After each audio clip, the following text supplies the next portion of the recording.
नमस्कार, मैं हूं आपके साथ लोकेंद्र त्यागी। आप देख रहे हैं न्यूज स्टेट मध्य प्रदेश छत्तीसगढ़। आपके मुद्दे में आज बात करेंगे खरगोन हिंसा मामले में आए नए मोड़ की। शुरुआती जांच में खरगोन हिंसा के पीछे पीएफआई के कनेक्शन की बात सामने आ रही है। वहीं इस मामले को लेकर अब कांग्रेस बीजेपी में बयानबाजी भी शुरू हो गई है। सवाल यह है कि खरगोन हिंसा का आतंकी कनेक्शन जो निकलकर सामने आ रहा है, इसमें आगे क्या कार्रवाई होगी और कौन यहां पर इतनी बड़ी साजिश रच रहा था, इसी पर करेंगे चर्चा। कुछ खास मेहमान भी हमारे साथ जुड़ेंगे, लेकिन उससे पहले आज की रिपोर्ट आप देखिए।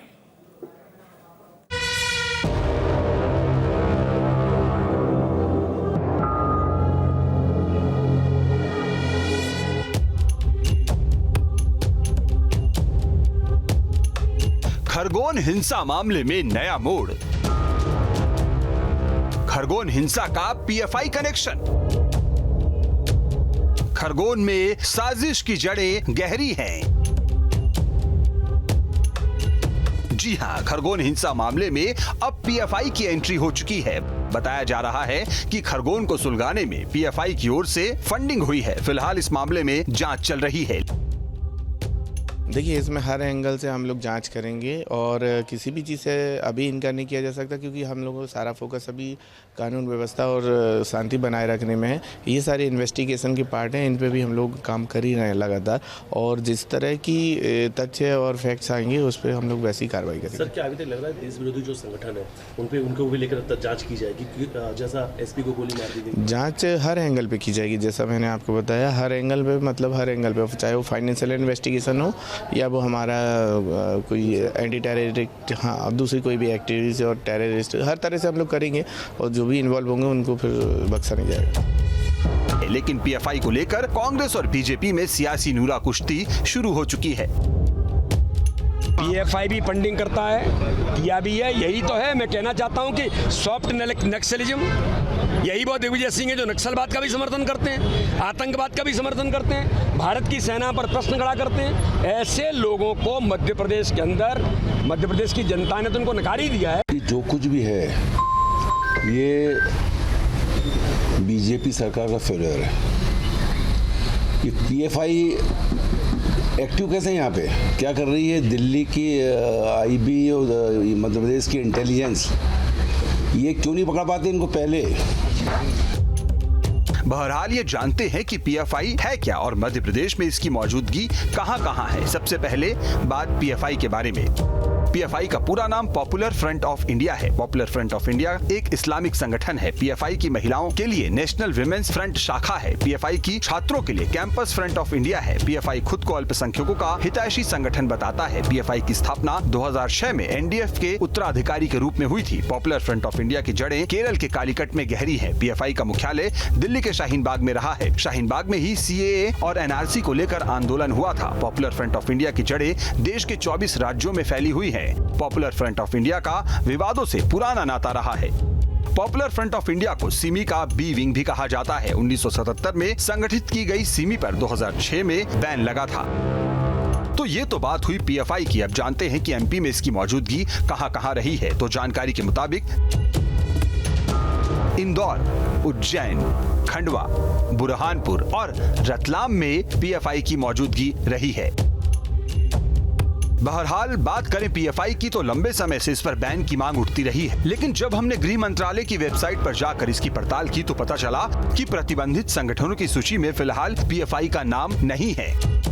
वहीं मध्य प्रदेश में भी पिछले साल पीएफआई पर बैन की मांग उठी थी, लेकिन अब तक इस दिशा में कोई ठोस कार्रवाई नहीं हुई है। बहरहाल बात करें खरगोन की तो अब यहाँ कर्फ्यू में ढील दे दी गई है और महू में सीएम शिवराज ने भी कहा है कि आरोपियों के खिलाफ बिना किसी भेदभाव के कार्रवाई की जाएगी। Team news state. वहीं खरगोन हिंसा के बाद आगामी त्योहारों पर भी प्रशासन ने सख्ती कर दी है। प्रभारी एसपी रोहित काशवानी ने लोगों से जुम्मे की नमाज और हनुमान जयंती के कार्यक्रम घर पर ही मनाने की अपील की है।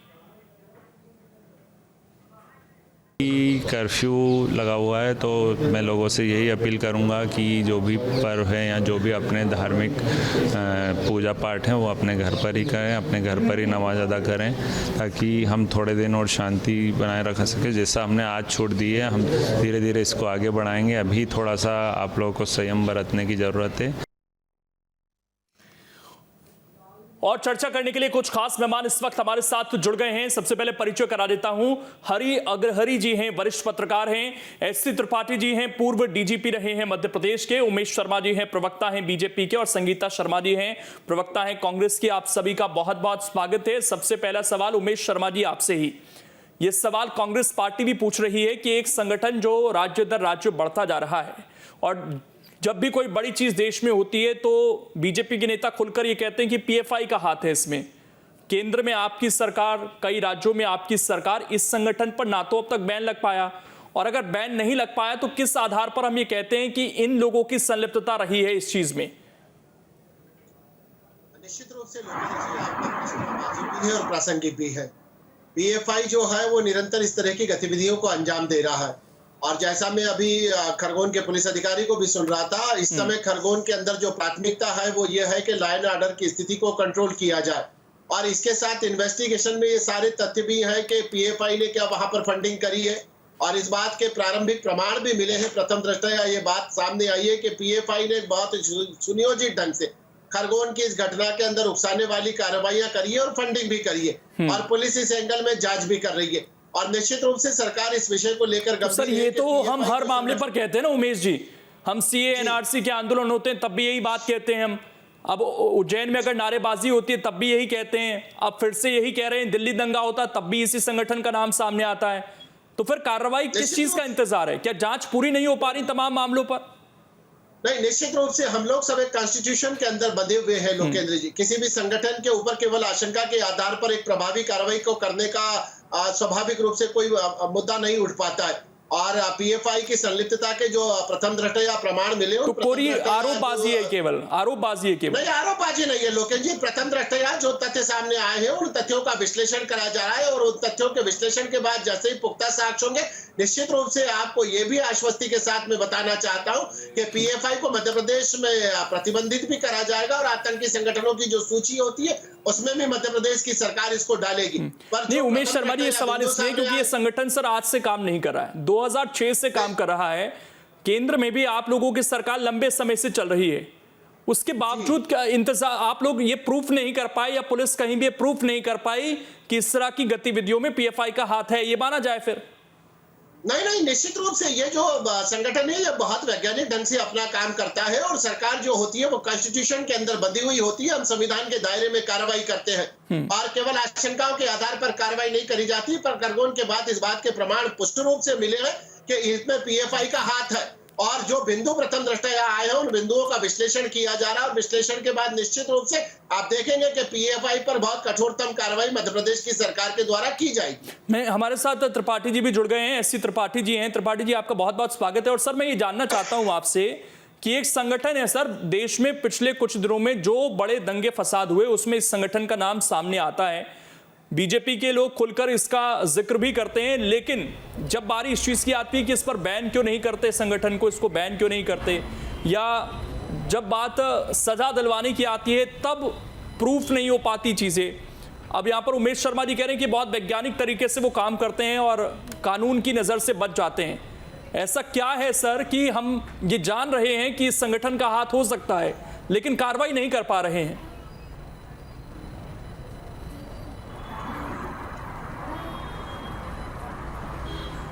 देखिए, पहले भी जब सीबी का नाम आया था, सीबी प्रतिबंधित नहीं था।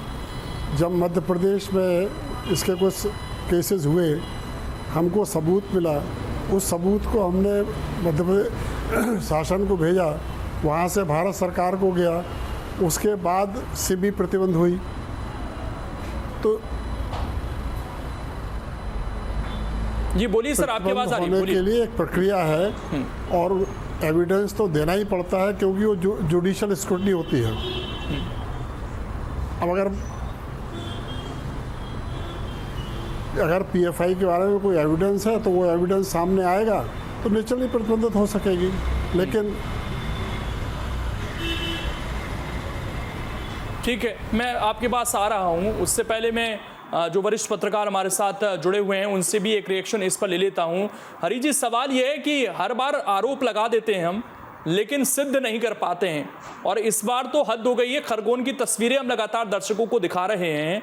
वहाँ पर लोगों ने अपने घर बिकाऊ के पोस्टर लगा दिए हैं, त्यौहार आगे करने पर पाबंदी लगा दी है कुछ समय के लिए, और उसके बावजूद एक संगठन का नाम बार बार लेकर भी हम सिद्ध नहीं कर पा रहे हैं चीज़ों को।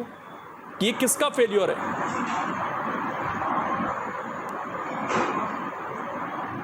देखिए, यह कह सकते हैं कि हमारी पुलिस और हमारी खुफिया एजेंसियां अगर ठीक ढंग से काम की होती तो यह स्थिति हमें लगता है कि निर्मित नहीं होती। सबसे बड़ी चीज़ है कि जब पीएफआई का नाम आ रहा है और पीएफआई के बारे में यह कहा जाता है कि अलकायदा और यहाँ तक कि तालिबान जैसे संगठन से उसका नाता रहा है, तो फिर देर किस बात की होनी चाहिए।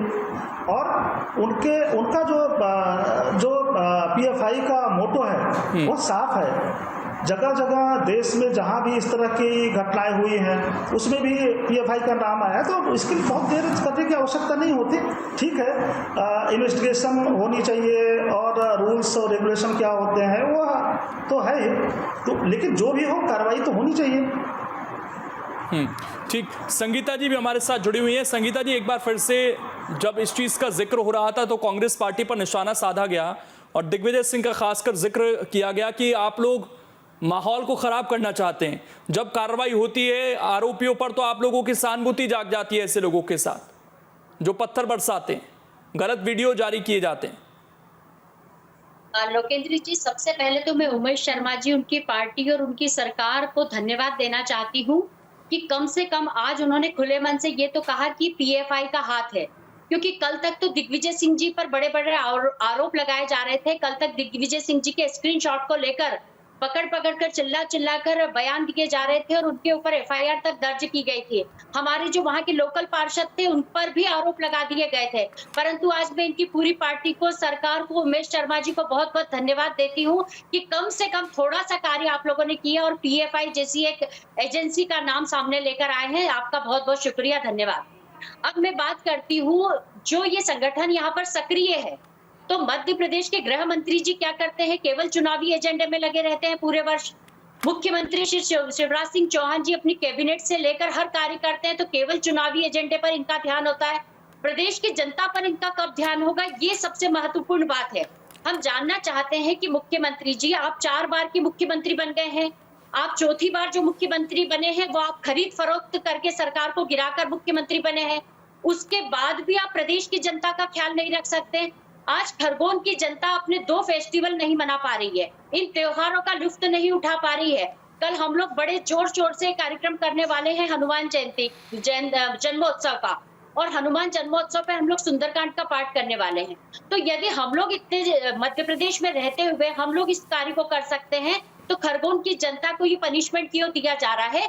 इसके पीछे कारण आपने जवाब नहीं दिया संगीता शर्मा जी। आरोप लग रहे हैं कांग्रेस पार्टी के नेताओं पर भी, उसका जवाब नहीं दिया कि सहानुभूति क्यों जाग जाती है जब कार्रवाई होती है ऐसे लोगों पर। सहानुभूति की बात नहीं, और कांग्रेस पार्टी ने तो अब तक स्टैंड साफ नहीं किया। कमलनाथ का तो खुलकर बयान नहीं है इस पूरे मामले पर कि कांग्रेस पार्टी चाहती क्या है, कार्रवाई होनी चाहिए या नहीं होनी चाहिए।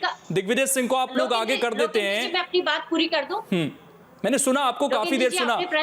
लोकेंद्र जी, आपने प्रश्न किया कि सहानुभूति क्यों जाग जाती है, तो मैं आपको बताना चाहती हूँ, सहानुभूति इस बात की नहीं है। सहानुभूति इस बात की है कि जो व्यापम मामा थे वो बुलडोजर मामा बन गए और अब किसी पर भी बुलडोजर चला देते हैं। पीएम आवास की एक बुजुर्ग महिला, उसके आवास पर बुलडोजर चला दिया और ये कह दिया गया कि ये तो अतिक्रमण किया गया था। तो पीएम आवास का मकान कैसे अतिक्रमित हो सकता है? जहां तक बात है, हम उन लोगों के लिए बोलते हैं कि आप अगर किसी दोषी पर बुलडोजर चलाएं वो ज्यादा जरूरी है। उसके परिवार को आप क्यों दोषी? जो बच्चे स्कूल शिक्षित होना चाहते हैं, उनकी पढ़ाई बाधित हो रही है, आप सभी पूरे घर पर बुलडोजर चला देते हैं। तो हमारा प्रश्न ये है कि आप पहले आरोप सिद्ध होने दें, दोषी होने दें, उसके बाद उस पर्टिकुलर व्यक्ति पर आप सजा दें, उस पर बुलडोजर चलाएं, उसके पूरे परिवार को इसकी सजा ना दें जो दोषी नहीं है। इसलिए उमेश शर्मा जी से मैं जवाब ले लेता हूँ। उमेश शर्मा जी, एक तो ये कि जो कांग्रेस पार्टी ने आरोप लगाया कि त्योहार क्यों नहीं बना पाएंगे हम खरगोन के अंदर, वहां अभी भी क्या स्थितियां कंट्रोल में नहीं है? क्योंकि बार बार तो यही कहा जा रहा है कि शांति है, सब चीजें अब कंट्रोल में है, तो उसके बाद कार्यक्रमों पर रोक क्यों, क्या डर है? दूसरा चीज ये कि प्रधानमंत्री आवास योजना के लाभार्थी का उन्होंने जिक्र किया, तो ये बुलडोजर गलत जगह पर भी चल रहा है क्या? इसका भी जवाब दीजिए। ओके जी, मैं आपके दोनों प्रश्नों का जवाब देता हूँ। एक तो आपका प्रथम प्रश्न था कि त्योहार क्यों नहीं मनाए जा रहे हैं। वहां पर कर्फ्यू लगा हुआ है और वहां के मैंने अभी जो कार्यवाहक पुलिस अधीक्षक है रोहित काशवानी जी, उनको आपके टीवी चैनल पर सुना है और उन्होंने बहुत स्पष्ट शब्दों में कहा है कि हम जो है स्थिति को देखकर कर्फ्यू में छूट दे रहे हैं और कोई भी पुलिस हो या प्रशासन हो या जिला का कलेक्टर हो या जिला का एसपी हो, वो कतई नहीं चाहता है कि जिन जिले के अंदर वो कलेक्टरी कर रहे हैं या उनके नेतृत्व में लाइन ऑर्डर की स्थिति को कंट्रोल करा जा रहा है, वहां पर इस तरह के हालात निर्मित हो।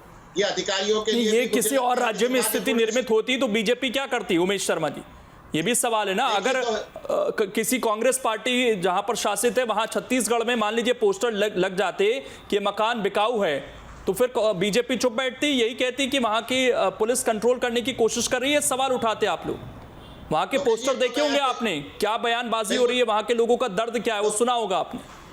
लोकेश जी, मैं आपके दूसरे प्रश्न का भी जवाब देना चाहता था, पर पहले प्रश्न में आपने पूरक प्रश्न जोड़ दिया, तो इस पूरक प्रश्न का पहले मैं उत्तर दे देता हूँ। एक तो मकान बिकाऊ जो लिखा हुआ है, ये इस दंगे के बाद लिखा गया, ऐसा नहीं है। ये मकान बिकाऊ का पोस्टर वहां पर पहले से लगा था। वो मकान और अनान्य कारणों से बिकने के कारण बिकाऊ है। और वहां के लोगों को सुन लेते सर, फिर ये बात कहते तो ज्यादा अच्छा रहता। वहां के लोगों को सुना आपने? वो आज लगातार हमारे रिपोर्टर हमें वीडियोस भेज रहे हैं वहां की, वो कह रहे हैं कि हमारे घर में बेटियां हैं, हम छोड़ना चाहते हैं यहाँ से, घर किराए पर रहने के लिए तैयार हैं, बट यहाँ से निकलना चाहते हैं। लोकेश जी, जब टीवी का कैमरा सामने खड़ा होता है तो इस तरह के बयान अक्सर सामने आ जाते हैं। कभी कभी भावावेश में दिए जाते हैं, कभी उत्साह में दिए जाते हैं, और मेरे पास भी इस बात के नहीं सर, उत्साह तो नहीं था उन महिलाओं के चेहरों पर, ये तो गलत शब्द इस्तेमाल कर रहे हैं आप। दर्द था सर, वो दर्द था, उत्साह नहीं था। वो दर्द था, आंखों में आंसू थे सर, डर था चेहरे पर। लोकेश जी, मुझे लग रहा है कि आप थोड़ा सा धैर्यपूर्वक हमें भी उत्तर देने का अवसर प्रदान करें। नहीं, आप गलत शब्दों का आप उत्साह कह रहे हैं सर। कोई अपना घर छोड़ना चाहे, कोई अपनी बच्चियों के लिए चिंतित हो, वो उत्साह है सर उस महिला का। जोड़ा है, भावावेश जोड़ा है, और कभी कभी जो होता है जो आसपास के चक्षु। नहीं, फिर आपने सुने नहीं है सर, मैं आपको वीडियो भेज दूंगा, आप देखिएगा कि उसमें कैसा भाव देख रहे हैं। लोकेश जी, दूसरी बात मैंने पहले भी कहा कि वो मकान बिकाऊ जो है वो दंगे के बाद वहां पर लिखा गया, ऐसा नहीं है पहले से वहां पर लिखा गया। एक बात तो ये लोकेश जी, और एक आप जो दूसरी बात आपने कही थी कि फेस्टिवल क्यों नहीं मनाने दिए जा रहे, वहां पर कर्फ्यू लगा हुआ है और कर्फ्यू में ढील दी जा रही है। अगर स्थिति सामान्य होगी, स्थिति अभी तनावपूर्ण है किंतु नियंत्रण में है, स्थिति नियंत्रण में, पर ये जब तक तनाव समाप्त नहीं होगा तब तक अगर वहां पर वापस पर्व मनाने की छूट दी जाएगी, लोग सड़कों पर आएंगे और कोई इस तरह की स्थिति निर्मित हो जाती है कि जो असहज कर देने वाली है, तो और ज्यादा दुर्भाग्यपूर्ण होगी। तो स्थिति तनावपूर्ण है किंतु नियंत्रण में है। ये जो स्थिति नियंत्रण में है, इसमें से ये तनावपूर्ण शब्द को विलोपित करना। तो ये सवाल तो उठेगा ना सर, ये सवाल उठेगा कि मध्य प्रदेश में प्रशासन क्या 2 त्योहारों को एक साथ आज की तारीख में नहीं मनवा सकता है? क्या इतनी व्यवस्था नहीं हो सकती? खरगोन में आज की तारीख में नहीं मना दिया जा सकता है। खरगोन में संभव नहीं है इस समय। खरगोन में स्थिति तनावपूर्ण है। उस तनावपूर्ण स्थिति के अंदर जिला प्रशासन और पुलिस प्रशासन इस बात की कतई भी गुंजाइश नहीं मान रहा होगा। इसलिए ये वहां का लोकल एडमिनिस्ट्रेशन जो है, लोकल एडमिनिस्ट्रेशन का निर्णय है, और लोकल एडमिनिस्ट्रेशन का जो निर्णय होता है वहां की समय काल परिस्थिति को देखकर लिया जाता है। इस समय वहां के लोकल एडमिनिस्ट्रेशन को लग रहा है कि दोनों त्योहार मनाने के लिए अगर जुमे की नमाज करने के लिए आदमी मस्जिद में एकत्रित होगा तो निश्चित रूप से तनाव बनेगा, और या हनुमान जयंती का कार्यक्रम मनाने के लिए लोग मंदिरों में जमावड़ा करेंगे तो निश्चित रूप से तनाव पैदा होगा। इस समय यहाँ पर जो जिला, मैं त्रिपाठी जी से थोड़ा सा समझ लेता हूँ, उनको ज्यादा इसका अनुभव है। त्रिपाठी जी, कर्फ्यू लगा है वहां पर, और अभी भी कर्फ्यू का क्या मतलब समझा जाए कि स्थिति कंट्रोल में नहीं है और प्रशासन डर रहा है दोनों त्योहारों को अब एक साथ मनवाने में वहां पर, इसलिए लोगों से कह दिया कि आप घर में रहिए। इस चीज को किस तरीके से देखते हैं?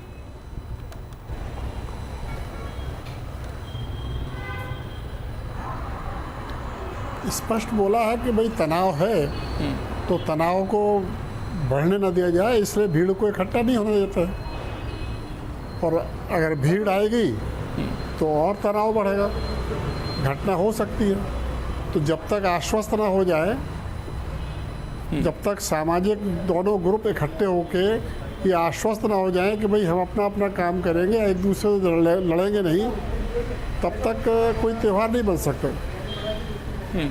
ठीक, मैं जो आज हमारी डिबेट का मूल सवाल था सर, उस पर भी एक चीज समझना चाहता हूं कि अगर किसी संगठन का बार बार जिक्र हो रहा है पीएफआई का, तो उसको प्रतिबंधित अगर करना है तो उसका पूरा प्रोसेस क्या होता है सर, उसको भी थोड़ा बताइए दर्शकों को हमारे।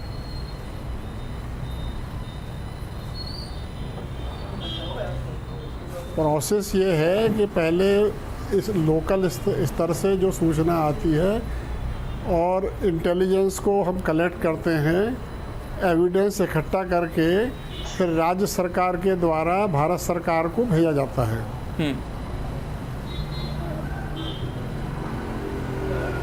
और भारत सरकार इस पर फिर से उस एविडेंस को देखती है और जब आश्वस्त होती है तो वो उस पर से निर्णय लेती है। ठीक।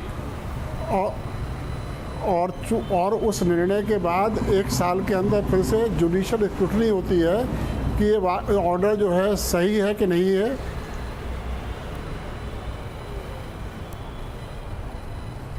ठीक है सर। अगर ये ऑर्डर सही नहीं है तो जुडिशियली उसको स्ट्रक डाउन भी कर सकती है कि भाई ये आपका आदेश गलत है। ठीक, मैं हरि जी आपसे एक सवाल लेना चाह रहा हूं कि मध्य प्रदेश को हमेशा शांति का टापू कहा जाता था सर, अब ये जो स्थिति बन रही है मध्य प्रदेश में और बार बार इस तरह की घटनाएं हो रही हैं, भोपाल से कुछ लोगों की गिरफ्तारी होती है, उनका किसी आतंकी संगठन से कनेक्शन आता है, उज्जैन में की तस्वीर फिर हमने देखी और अब ये खरगोन में तो बहुत आगे तक की स्थिति पहुँच गई। ये मध्य प्रदेश में जो अब स्थिति बन रही है सर, ये किस दिशा में जा रहा है मध्य प्रदेश?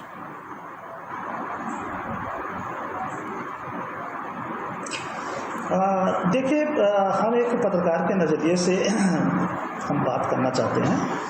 आपके जो सवाल हैं उससे पहले मैं बताना चाहूँगा, खरगोन की जो घटना हुई है, इतनी दुर्भाग्यपूर्ण घटना हुई है और मैं इन कांग्रेस और भारतीय जनता पार्टी के नेताओं की बात भी सुन रहा था। मुझे बड़ा अफसोस होता है कि आरोप प्रत्यारोप से क्या कोई शासन चलेगा या कोई काम होता है क्या?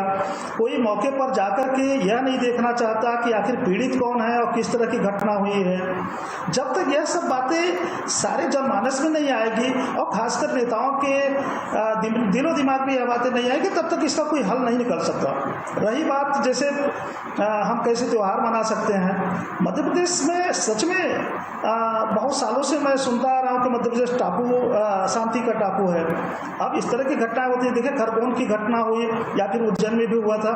खरगोन की जो घटना पहली बार नहीं हुई है, इसके पहले भी अभी मैं कहीं एक रिपोर्ट पढ़ रहा था, वहाँ के लोग खुद बता रहे थे कि आज की बात नहीं है, पिछले 10-15 सालों से हम लोग एक भी त्यौहार मना नहीं पाते। आपकी टीवी में भी आ रहा था शायद, मैंने देखा था। तो जब इतनी सारी बातें हो रही हैं, लोग सामने आके बोल रहे हैं, उसके बाद भी नेता लोग आपस में आरोप प्रत्यारोप कर रहे हैं, बड़ा दुर्भाग्य की बात है। आखिर कैसे हो सकेगा ये? और जब इतनी अब जैसे पीएफआई का एक यह है कि पीएफआई ने वहाँ फंडिंग की है, तो फंडिंग की है वह तो बात वाली बात है। पहले उसके सारे तथ्य आप जुटाइए और उस अनुसार कार्रवाई कीजिए। जितने लोग पकड़े गए हैं आप उनके बयान लीजिए। आपका इंटेलिजेंस क्या कर रहा था? आप कम से कम यह तो पता कर सकते हैं ना कि आखिर इसके पहले अगर कोई रणनीति आपस में बन रही होगी, दंगाइयों की बन रही होगी, 100 जो भी लोग रहे होंगे, तो आपके पास कोई सूचना नहीं आई। अब जो सूचना नहीं आई तो इसके लिए किसका फेल्योर कहेंगे? बिल्कुल। रही बात यह तो शासन की बात हुई। अब जैसे कांग्रेस के नेता अपनी बात कर रहे हैं, एक दूसरे पर आरोप लगा रहे हैं। मुझे समझ नहीं आता कि नेता ऐसा क्यों करते हैं। वो सामूहिक रूप से कांग्रेस और बीजेपी के दोनों के नेता एक चुनिंदा एक इन लोग कमेटी बना ले, ये बयानबाजी है जो रुकने का नाम नहीं ले रही है और अभी भी इसलिए ऐसा करें अगर तो हो सकता है प्रशासन को कर्फ्यू को जारी रखना पड़ा है वहां पर। फिलहाल समय इतना ही है। आप सभी का शुक्रिया और लोगों से अंत में यही अपील की भाईचारा सौहार्द बनाकर रखिए और यही हमारे देश की पहचान भी है, यही मध्य प्रदेश की भी पहचान है। छोटा सा ब्रेक, खबरें लगातार जारी हैं।